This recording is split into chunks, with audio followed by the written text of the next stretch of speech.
బెంగళూరులో time bomb కలకలం. CCTV ఫుటేజ్లో కీలక ఆధారాలు లభ్యం. టైమ్ బాంబ్ పేలడంతో కర్ణాటక రాజధాని బెంగళూరులో శుక్రవారం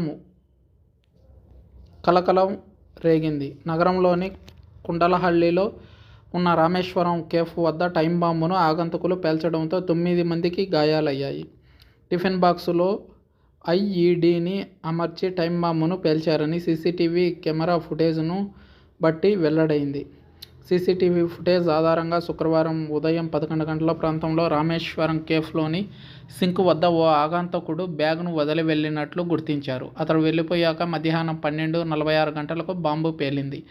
ఆ బ్యాగ్లోని టిఫిన్ బాక్సే బాంబు పేలుడుకు కారణమని, అది ఉగ్రదాడే అని ఎన్ఐఏ ప్రాథమిక అంచనాకు వచ్చింది. పేలుడు జరిగిన చోట బోల్టులు, నట్లు, ఎలక్ట్రిక్ వైర్లు, వాచ్, టైమ్ బాంబ్ కోసం వాడే వాచ్ లభ్యమయ్యాయి.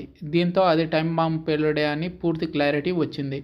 ఇక రామేశ్వరం కేఫ్, దాని పరిసరాలను జాతీయ దర్యాప్తు సంస్థ ఎన్ఐఏ అదుపులోకి తీసుకుని దర్యాప్తును స్పీడప్ చేసింది.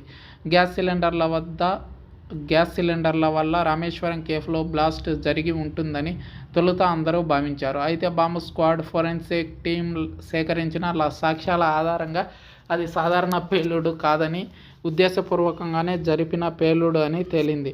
కేఫ్లోని గ్యాస్ సిలిండర్లు ఏమాత్రం డ్యామేజ్ కాలేదని గుర్తించారు. ఈ ఘటనపై దర్యాప్తు కొనసాగుతుందని సంఘటనా స్థలాన్ని సందర్శించిన అనంతరం కర్ణాటక ముఖ్యమంత్రి సిద్ధరామయ్య ప్రకటించారు. రామేశ్వరం కేఫ్ అంటే బెంగళూరులో చాలా ఫేమస్. ఇక్కడికి రోజు దాదాపు 5,000 మంది కస్టమర్లు వస్తుంటారు. శుక్రవారం మధ్యాహ్నం 1 గంట ప్రాంతంలో రామేశ్వరం కేఫ్లో భారీ పేలుడు సంభవించింది. దీంతో భయాందోళనకు గురైన స్థానికులు పరుగులు తీశారు.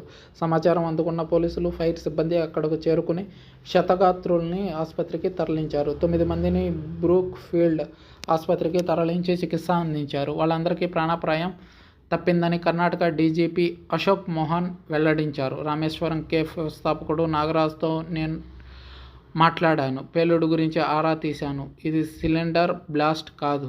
కస్టమర్ ముసుగులో వచ్చిన వ్యక్తి వదిలేసి వెళ్లిన బ్యాగ్ వల్లే పేలుడు జరిగింది. ఇది ముమ్మాటికి బాంబు పేలుడే అని పేర్కొంటూ కర్ణాటక బీజేపీ ఎంపీ తేజస్వి సూర్య ట్వీట్ చేశారు.